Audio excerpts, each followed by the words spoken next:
Hello everyone.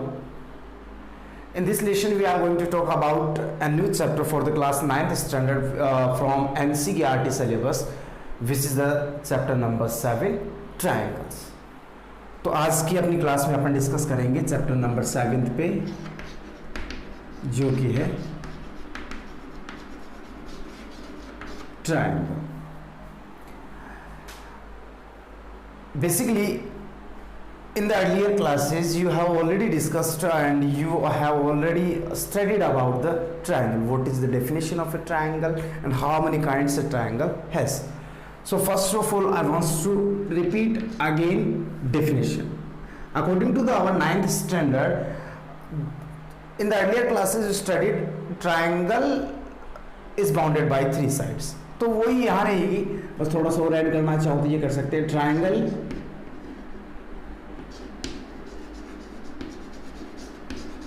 Triangle is a closed polygon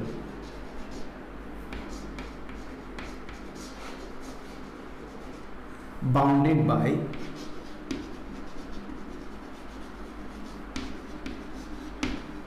three sides.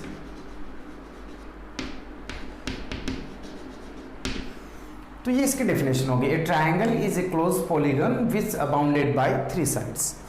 और अब triangle से regarding अपन ने 2 थ्योरम लास्ट चैप्टर में डिस्कस किया था कि ट्राइंगल के तीनों एंगल्स का सम क्या होता है 180 डिग्री. और इसके बाद में अपन ने डिस्कस किया था sum of any two interior angle is always equals to its opposite exterior angle. तो ये दोनों थ्योरम अपन ने डिस्कस कर लिए थे. अब अपन इसके टाइप्स को थोड़ा सा मैं बता देता हूँ. 2 टाइप्स ये डिवाइड होता है based on. First is based on sides. Sides को टारगेट मानते हुए ट्रायंगल के टोटल 3 पार्ट्स होते हैं. First is scalene triangle, second is isosceles,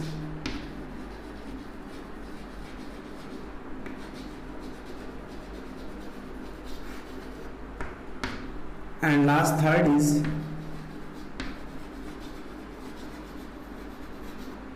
equilateral triangle.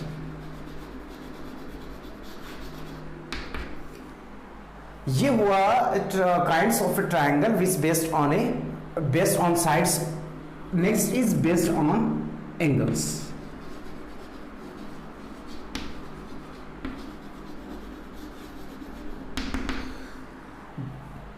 Similarly 3 parts it has, which first is acute angle triangle,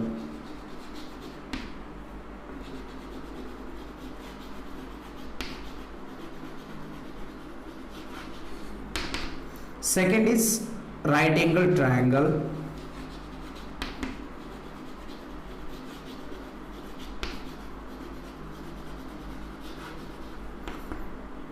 and last is obtuse.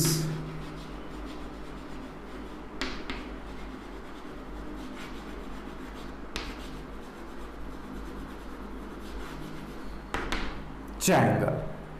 तो ये triangle के total parts हो गए 3 यहां से और 3 यहां से. अब इनको डिफाइन करूं. स्केलिन ट्रायंगल का मीनिंग होता है ऑल साइड्स आर डिफरेंट. मतलब कि कोई ट्रायंगल ऐसा है जिसमें अपन यूं बोले कि 3 साइड है, ये 2 है, ये 3 मान लेते हैं, ये 4 सेंटीमीटर मीटर जो भी कंसिडर करना चाहो. If all the sides are different of a triangle then this type of the triangle is known as scalene triangle. Isosceles triangle में होता है कि any two sides are equal. और इक्विलेटरल ट्रायंगल में होता है कि all sides are equal. Clear है. एक्यूट एंगल ट्रायंगल में होता है कि सभी एंगल लेस देन 90 डिग्री हो. राइट एंगल ट्रायंगल में at least 1 angle is equal to 90 degree. And obtuse angle, at least 1 angle from all these 3 angle is greater than 90 degree, or we can say that 1 angle is obtuse angle. Then this type of the triangle is known as obtuse angle triangle. तो ये तो triangle का basic introduction था. और हमें chapter में क्या discuss करना है, हम चैप्टर में डिस्कस करेंगे कॉन्ग्रुएंसी पे. अब एक नया वर्ड आपके सामने आ गया, कॉन्ग्रुएंसी.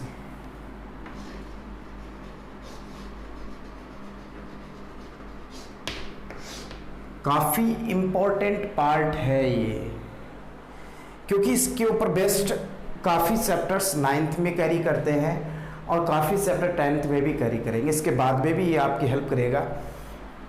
तो कॉन्ग्रुएंसी का मतलब क्या होता है? First of all congruence two structures, दो ये होता है comparison between two structures, two dimensional. अब देखो एक वर्ड आता है 2D एंड 3D। 2D का क्या मतलब होता है? 2 डायमेंशनल एंड 3D 3 डायमेंशनल।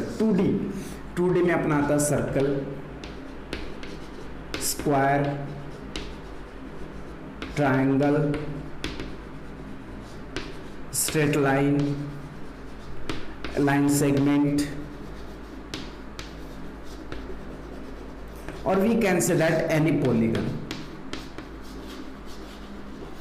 ये सभी की सभी स्ट्रक्चर्स कैसी हैं? 2D स्ट्रक्चर्स होती है। 3D स्ट्रक्चर्स में अपने पास आता है क्यूब, क्यूबॉइड, सिलेंडर,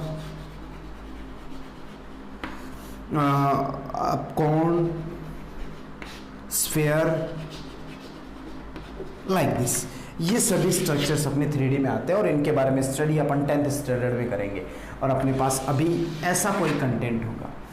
तो जो भी कोई 2 डायमेंशनल स्ट्रक्चर्स होती हैं बिटवीन टू, मैं 2 स्ट्रक्चर्स को एक साथ कैरी कर रहा हूँ, इनके बीच में कंपैरिजन। तो 2 कोई ऐसी स्ट्रक्चर है तो बिल्कुल डिट्टो सेम है, मीन्स लेंथ सभी साइड्स की बात करें तो वो सभी इक्वल है। आप म्यूचुअल इक्वल नहीं, corresponding sides are equal. For example मैं एक्सप्लेन करना चाहूँ तो मान लो कहाँ लिखूँ, यहाँ देखो चलेगा, ये ट्रायंगल है और ये ट्रायंगल है। ट्रायंगल पे ही बेस्ड करेंगे अपन, इसी के अराउंड स्टडी करेंगे। तो देखो मान लो ये साइड 3 है, ये 4 है, ये 5 है। ऐसा पॉसिबल तो नहीं है, चलो ये मैं ले लेता हूँ, 7 ले लिया, 3 7 5। क्लियर है बात यहाँ तक? अब देखो ये इसके इक्वल, ये इसके इक्वल और ये इसके इक्वल। अब इस ट्रायंगल में और इस ट्रायंगल में कोई डिफरेंस नहीं है। क्लियर है बात यहाँ तक? सभी साइड इक्वल होनी चाहिए कोरस्पॉन्डिंग, और सभी एंगल भी क्या होने चाहिए, ये एंगल इसके इक्वल हो, ये एंगल इसके इक्वल हो, ये एंगल इसके इक्वल हो। तो अपन इस सिचुएशन में ये दोनों ट्रायंगल्स को क्या बोलेंगे? कॉन्ग्रुएंट ट्रायंगल बोलेंगे। तो कॉन्ग्रुएंसी का मतलब ये हो गया 2 structures are congruent if the measurement of the corresponding sides are exactly same or the measurement of corresponding angles are also exactly equal। तो ये जो सिचुएशन बनती है इसको बोलते हैं कॉन्ग्रुएंसी ऑफ एनी 2 स्ट्रक्चर्स। आज हम बात करेंगे ट्रायंगल के लिए कॉन्ग्रुएंसी की। तो आज का अपना टॉपिक रहेगा congruency of triangles.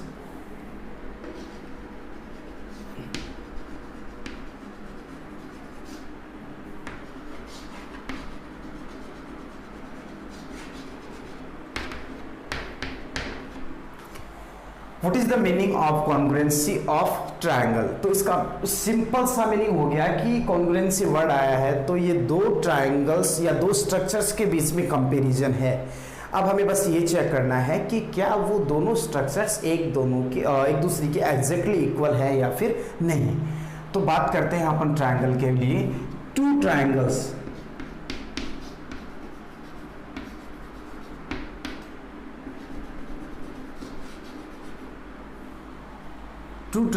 are congruent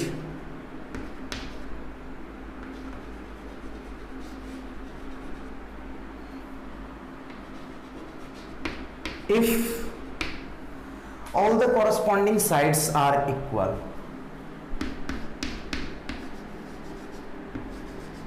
All the corresponding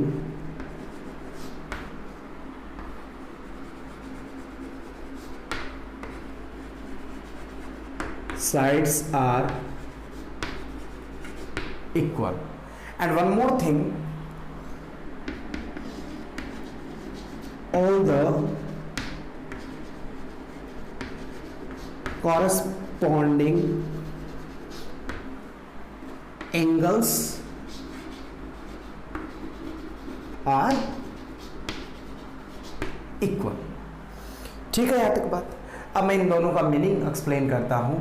Let's suppose this is a triangle ABC and I am taking another triangle PQR। Q and R. Assume this length of this side is 4 centimeter. This is a 5 centimeter and this is 6 centimeter. Clear? और मैं इसमें लेता हूँ ये 4 है, ये 5 है और ये 6 है. ठीक है यहाँ तक बात. अब ये 4 है, ये 4 है, ये 5 है. देखो ये 4 है, ये 4 है. इसका मतलब ये हुआ ए बी के कॉरस्पॉन्डिंग साइड क्या हो गई, पी क्यू. बात समझ में आई यहां तक. BC is equals to QR, then BC corresponding side of BC is QR, and finally AC is equals to PR. AC is corresponding to PR.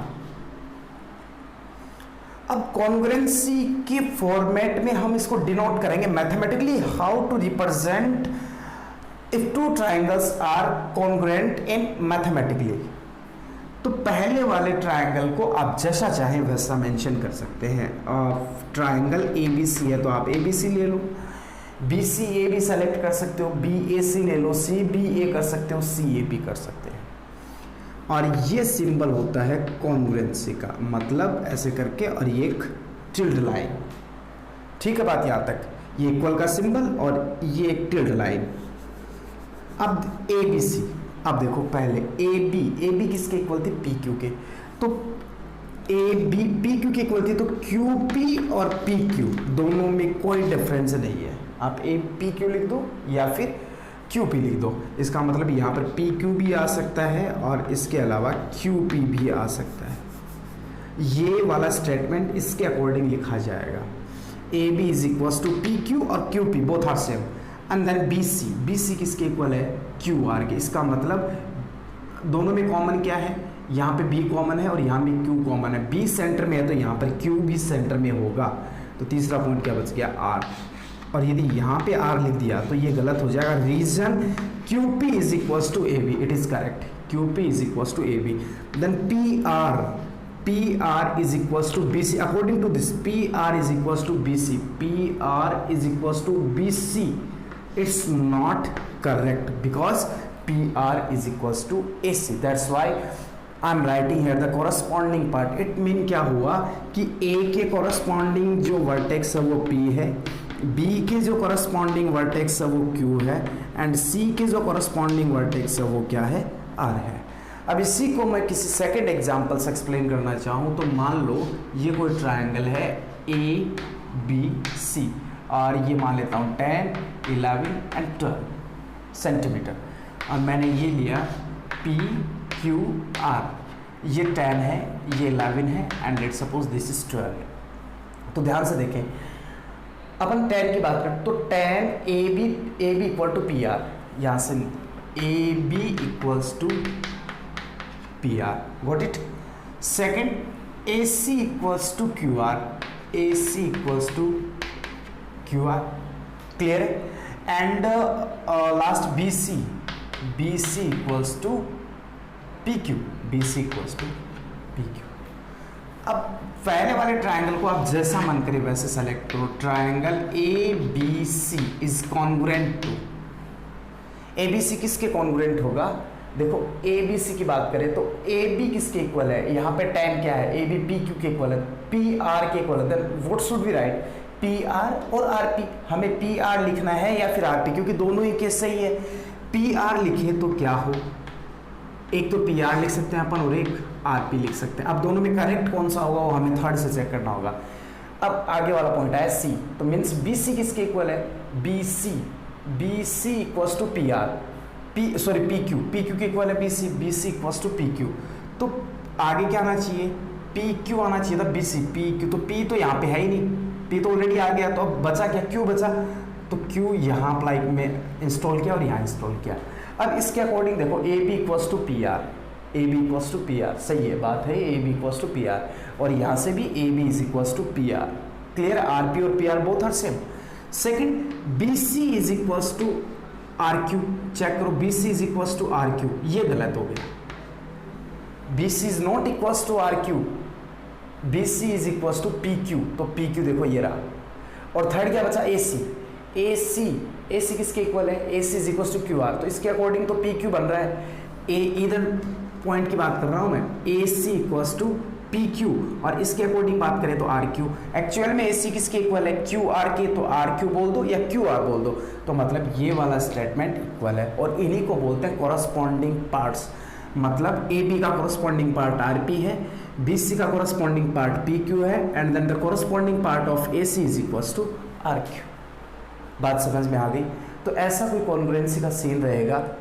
अब कॉन्ग्रुएंसी का एक्चुअल मीनिंग क्या होता है, मान लो कि हमने anyhow we have proved that two triangles are equal, anyhow we have proved that two triangles are equal, or we can say that congruent, then sides are equal, side equal होंगी तो congruency में सभी side equal होंगी और सभी angles, angle A किसके equal होगा, angle R के इक्वल होगा, angle B is equal to angle P, and angle C is equal to angle Q.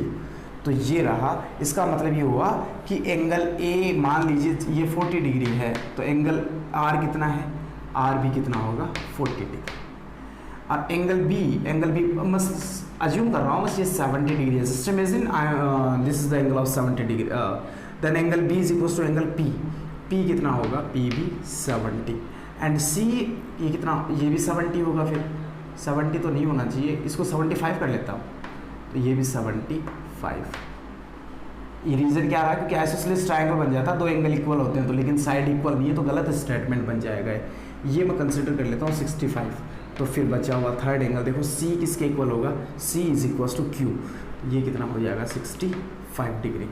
तो ये मीनिंग निकला अपना कॉन्ग्रुएंसी का। तो if two triangles are congruent then their corresponding sides are equal and the corresponding angles are also equal. अब एक rule आता है CPCT, इसको अपन कल एक्सप्लेन करूंगा, लेकिन इसका मीनिंग क्या होता है वो एक्सप्लेन कर देता हूं मैं। C for corresponding, P for parts of congruent triangle are equal. इसकी फुल फॉर्म होती है corresponding parts of congruent triangle are equal. इसको वैसे ये लिखा जाता है CPCTE, corresponding parts of congruent triangle are equal. Clear है? तो ये हटा दिया जाता है और हम बस इसी पे फोकस करते हैं, CPCT। ये काफ़ी इंपॉर्टेंट रूल होता है कॉन्ग्रुएंसी में। अब हाउ टू जज that two triangles are congruent, triangles को कॉन्ग्रुएंट प्रूव करने के लिए क्या क्या कंडीशंस होंगी, कौन कौन से हमें रूल फॉलो करने होंगे और क्या क्या प्रॉपर्टीज़ होंगी, वो कुछ एक इसके क्राइटेरियाज है। फर्स्ट क्राइटेरिया होता है SSS क्राइटेरिया, सेकंड होता है ASA criteria, third is SAS criteria, fourth is AAS criteria, and last is RHS criteria. About this matter we shall discuss in the next class. So let's pause the video and note it down.